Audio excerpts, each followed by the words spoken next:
สวัสดีครับท่านผู้ชมครับในยุคสมัยนี้สตรีให้ความสนใจกับเรื่องของความงามไม่เพียงเรื่องของการแต่งหน้าหรือว่าเลือกเครื่องแต่งกายให้เหมาะสมกับยุคสมัยเท่านั้นนะครับแต่ว่ารวมไปถึงการดูแลผิวพรรณให้ดูดีอ่อนเยาว์และเป็นธรรมชาติอีกด้วยวันนี้แขกรับเชิญของเราจะมาพูดคุยกับเราในเรื่องนี้นะครับท่านเป็นผู้เชี่ยวชาญเป็นนักวิทยาศาสตร์ที่มีชื่อเสียงและได้ประพันธ์หนังสือชื่อว่า The Aging Myth นะครับซึ่งเป็นหนังสือที่เป็นที่สนใจไปทั่วโลกครับนั่นคือดร.โจเซฟ ไวแชงท่านเป็นหัวหน้าเจ้าหน้าที่วิทยาศาสตร์และรองประธานกรรมการบริหารฝ่ายพัฒนาผลิตภัณฑ์ครับ Welcome to the program. Thank you, Dr. Yang. First of all, let me ask you about the H-Lock innovation. What is it? Yes. Well, H-Lock is a new technology that we sort of developed among our company scientists. It's really focused on trying to understand how genes can affect the aging process. Mm-hmm. So it's almost, you can call it, it's kind of a new type of gene technology that we use to understand the aging process in the body. Mm. So, in brief, what are the causes of the aging process? Yes, and again, from many, many years of scientific research, we and other scientists in the United States, we are beginning to understand that the aging process is very much related to these sources of aging that are actually located at the genetic level. Mm-hmm. You know, in 2003, for example, the whole world got together and all the global scientists spent a lot, more than 6 years, to sequence and to identify all the genes that control the body function.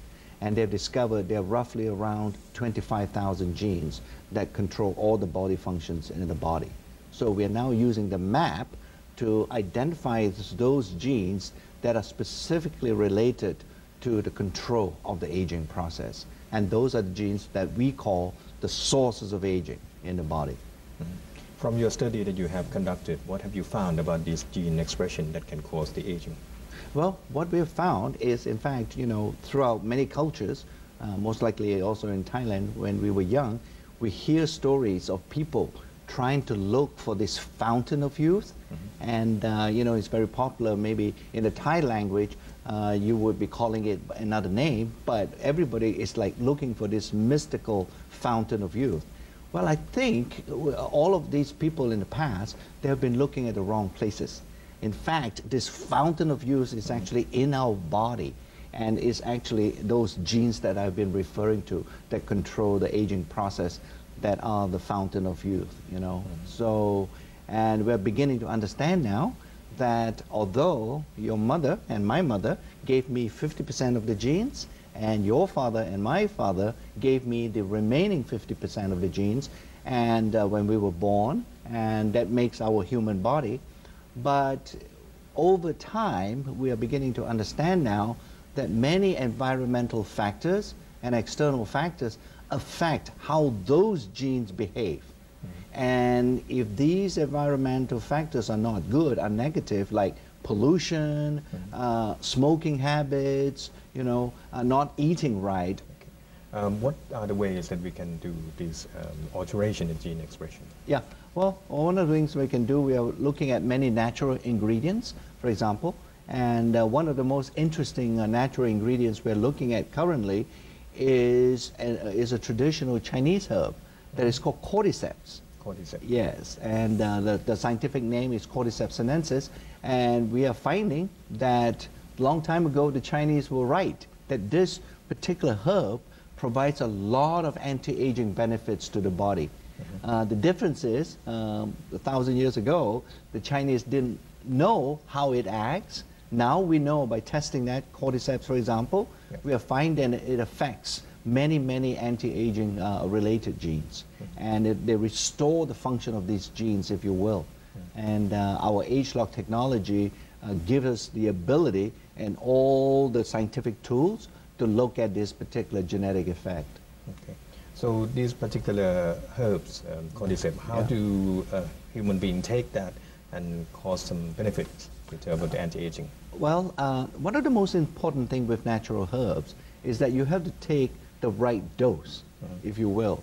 And sometimes when you use the natural cordyceps and you use it in soups or in the foods that Chinese people eat, mm-hmm. You cannot control the dose. Mm-hmm. So sometimes it works and sometimes it doesn't. Now, there's another study that you have been involved with to do with the food intake, the calories. How does that relate to the aging process? That's an important. I'm glad you asked that because our research is also beginning to show that the less calories you take into your body, the better it is for the body to stay young. Yes, and this is a new type of science now that is known as caloric restriction. In other words, you'll be eating about 30% less calories than a normal person would be eating. And if you keep that over time, it's many of the studies, especially in animals, and actually there's a monkey study that's going on for the last 30 years in the United States that shows that these monkeys live far longer than another set of monkeys that are not eating this caloric restricted diet. So it's very interesting, and we are using that kind of studies to see, to ask a question, why is it happening? And once again, we are finding there are many genes in the body that are behaving differently under caloric restriction. So, in brief, how would you suggest to the viewers at the moment to rejuvenate their skin, their response to life, become more active, more energized? Yes. I think there are many ways of maintaining what I call healthy aging, you know, to live better longer. And one of the most important thing, I think, is to eat the proper foods, you know. It's not to eat calories, but to eat those foods that are good for you. And I think the most important types of foods you should be eating would be fruits and vegetables. And in Thailand especially, I think you have available to you so many different kinds of delicious fruits that just choose the most colorful ones and to eat that as much as you can and eat less carbohydrates. That would be a good way of having healthy aging. Another way is I'm hoping people don't smoke as much.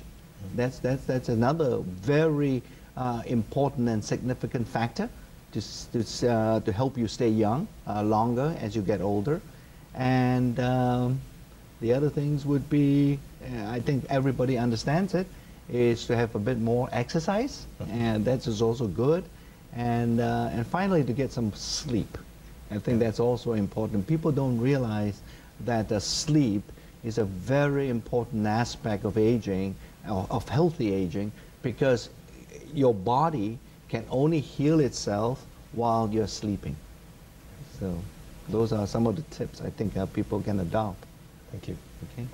ครับเป็นเรื่องราวที่น่าสนใจและน่าจะเป็นประโยชน์อย่างยิ่งสำหรับท่านผู้ชมทุกท่านในเรื่องของการดูแลสุขภาพอนามัยและการดูแลผิวพรรณนะครับต้านความชราครับสำหรับรายการในวันนี้ขอบพระคุณดร.โจเซฟ วายแชงหัวหน้าเจ้าหน้าที่วิทยาศาสตร์และรองประธานกรรมการบริหารฝ่ายพัฒนาผลิตภัณฑ์เป็นอย่างยิ่งครับ Thank you very much. Thank you.